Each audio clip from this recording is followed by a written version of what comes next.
parties conclude its round of prisoner exchange talks in Amman with no agreement announced.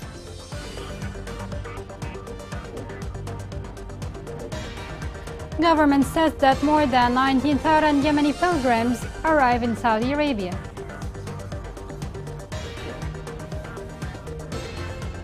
On World Refugee Day, displaced families continue to suffer in Yemen nationwide.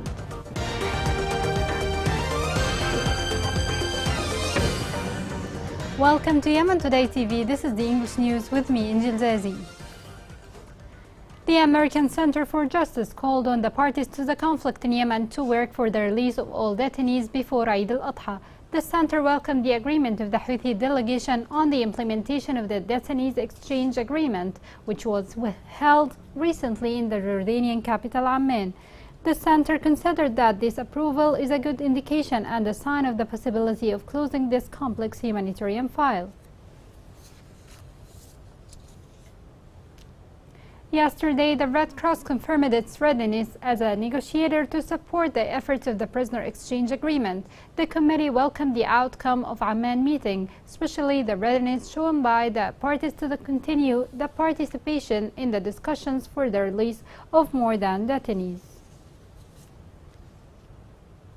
The 8th round of prisoner exchange talks between the government and the Houthis have concluded with no confirmed agreement. The Yemeni government delegation stated that the talks in Amman didn't have significant progress. This report has more on this.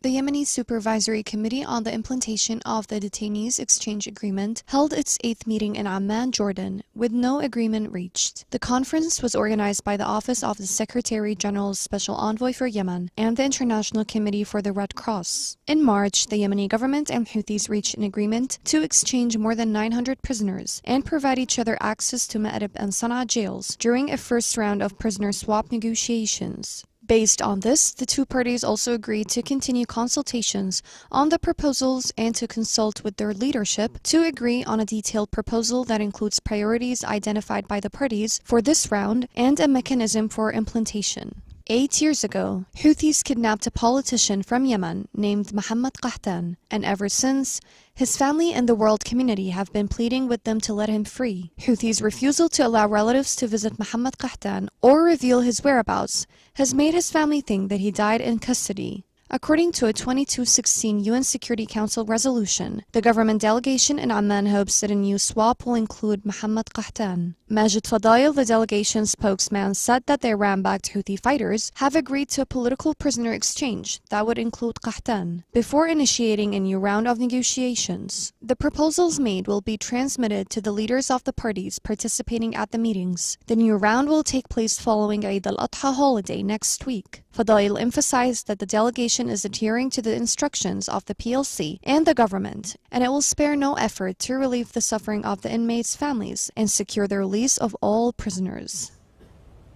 The Yemeni government announced the arrival of more than 19,000 Yemeni pilgrims. According to the government, the number of Yemeni pilgrims arriving in Mecca is more than 19,000.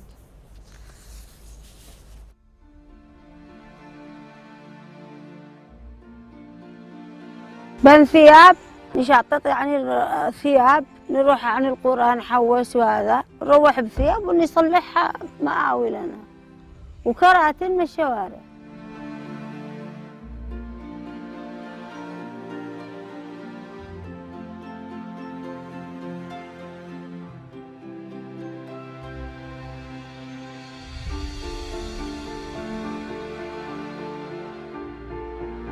والله ان احنا نكره يجي المطر يخسع لنا البطانيات يخسع الفراش يخسع الجماش نسمر برادة خاسعين احنا وجهالنا.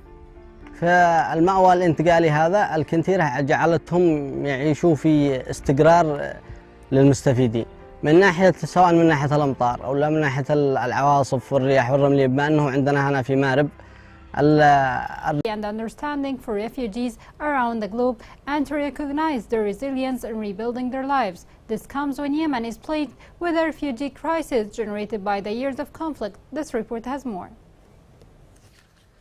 World Refugee Day is an international day designated by the United Nations to honor refugees around the globe. It falls each year on June 20 and celebrates the throngs of people who have been forced to flee their home country to escape conflict or persecution. World Refugee Day is an occasion to build empathy and understanding for their plight and to recognize their resilience in rebuilding their lives. Every minute, 20 people leave everything behind to escape war, persecution, or terror. Refugees are among the most vulnerable people in the world. In Yemen, more than 3/4 of displaced persons are women and children, and at least 26% of displaced households are female-headed. Approximately 66% of the internally displaced people in Yemen live in dangerous locations, characterized by widespread food insecurity and lack of basic services. The United Nations Refugee Agency is calling for further efforts and resources to address the acute and growing humanitarian needs inside Yemen, 9 years since the war began. In 2023, the United Nations estimates that 21.6 million people in Yemen will require humanitarian assistance and protection support. This is nearly 3/4 of the population. As many as 93% of displaced Yemeni families have at least one family member with a vulnerability. The impact of the prolonged conflict and displacement, combined with lack of livelihoods, basic services, and food,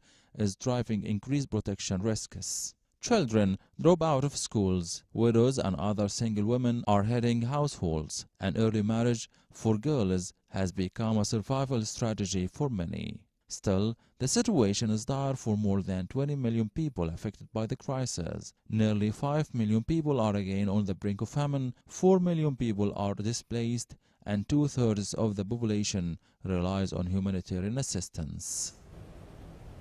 2 girls died and another child was injured when their house collapsed in Hajj. Local sources said a house collapsed in the city of Hajj as a result of the past rains, killing 2 girls and injuring a third at the age of 6. The rains in Yemen caused damage to hundreds of homes and the collapse of some of them, which led to the death and injury of dozens of citizens. Coming next in the news.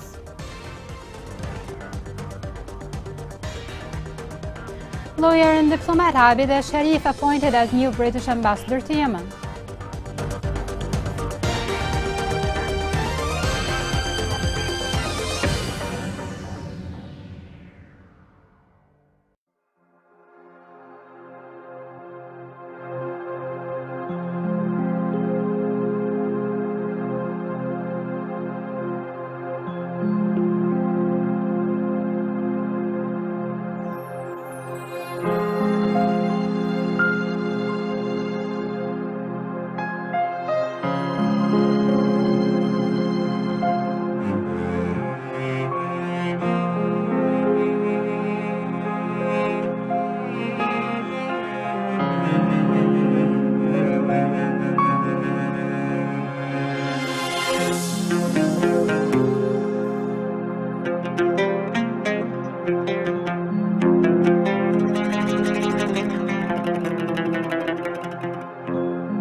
Welcome back. Britain announced the appointment of Abida Sharif as the new ambassador of the United Kingdom to Yemen.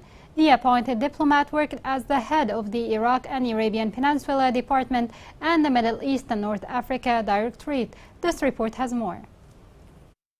British authorities have appointed lawyer and diplomat Abida Sharif as the UK's new ambassador to Yemen. She will be taking up her post in September and succeeds Richard Oppenheim, who will move to another diplomatic role. Ms. Sharif's most recent position was head of the Iraq and Arabian Peninsula Department in the Middle East and North Africa. Between 2012 and 2016, she served as Deputy Ambassador to Lebanon. Before that, in 2011, she led the UK office in Benghazi in Libya. Ms. Sharif said in a message posted on Twitter referring to the UK's embassy in the country that she is delighted to be the next UK ambassador to Yemen and look forward to returning to the Middle East. Following the start of the war in Yemen in late 2014, the UK closed its embassy in Sana'a and transferred its ambassador and staff to Riyadh. Sharif's appointment comes at a time when the UN Special Envoy for Yemen, Hans Grunberg, and the international community, including the UK, are stepping up pressure on the Yemeni government and the Houthis to reach an agreement that can end the long-running civil war. Extensive international efforts have so far failed to persuade the Houthis to formally renew a long-term UN-brokered ceasefire after a temporary truce expired in October of last year, or to end their drone and missile attacks on oil facilities in government-controlled provinces, which have halted exports that provide the country's main source of income. The Houthis have said they will only cease their attacks on the facilities if the Yemeni government shares oil revenues with them and pays public employees in areas they control.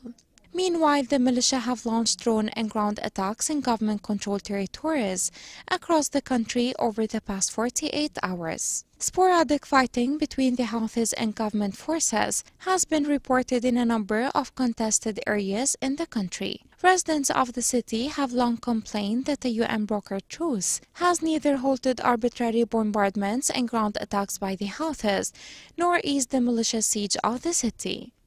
The UK is the pen holder on Yemen at the UN Security Council. That means that the UK has the power to draft and table Security Council products on Yemen, including press statements, resolutions, and presidential statements, and more. The World Bank confirmed that the predictions for a permanent ceasefire or even a peace agreement in Yemen are more suitable than ever.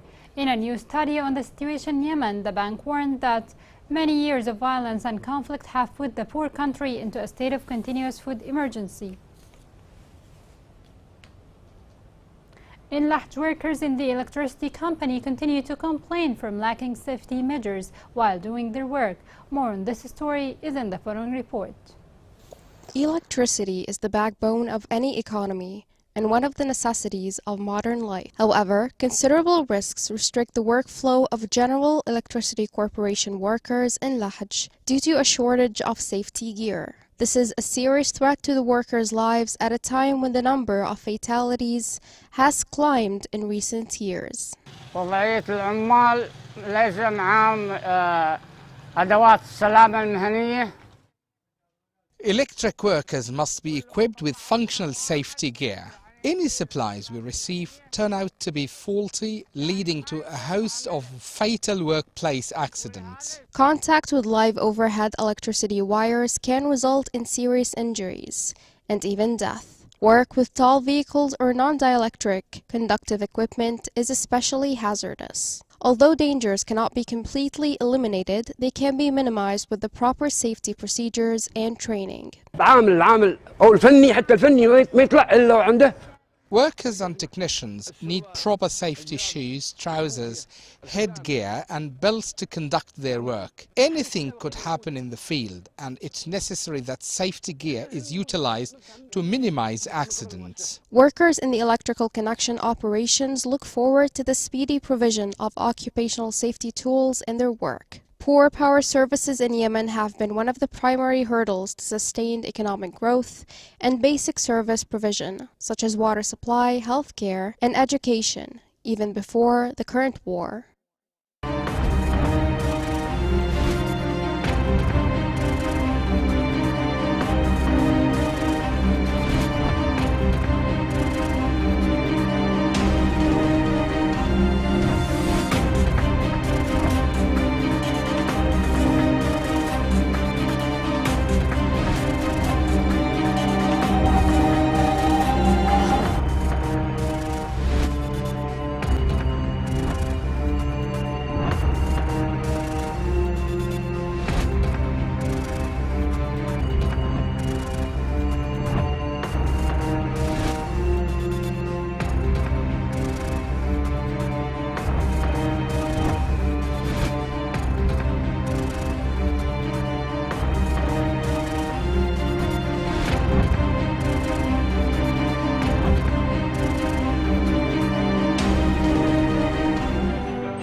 The Houthi militia imposed financial royalties on the owners of residential homes in Sana'a. Local sources said the militia distributed envelopes to all homeowners, forcing them to pay sums of money for the Houthi fighters in the fronts. The Yemeni embassy in London recovered 4 Yemeni artifacts. It was agreed to keep it temporarily in the British Museum until the Yemeni government receives it at a later time. Here is a reminder of the main headlines.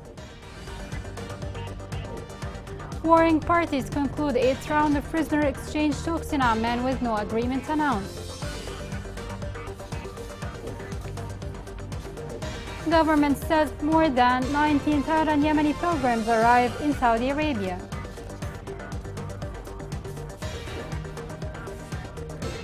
On World Refugee Day, displaced families continue to suffer in Yemen nationwide.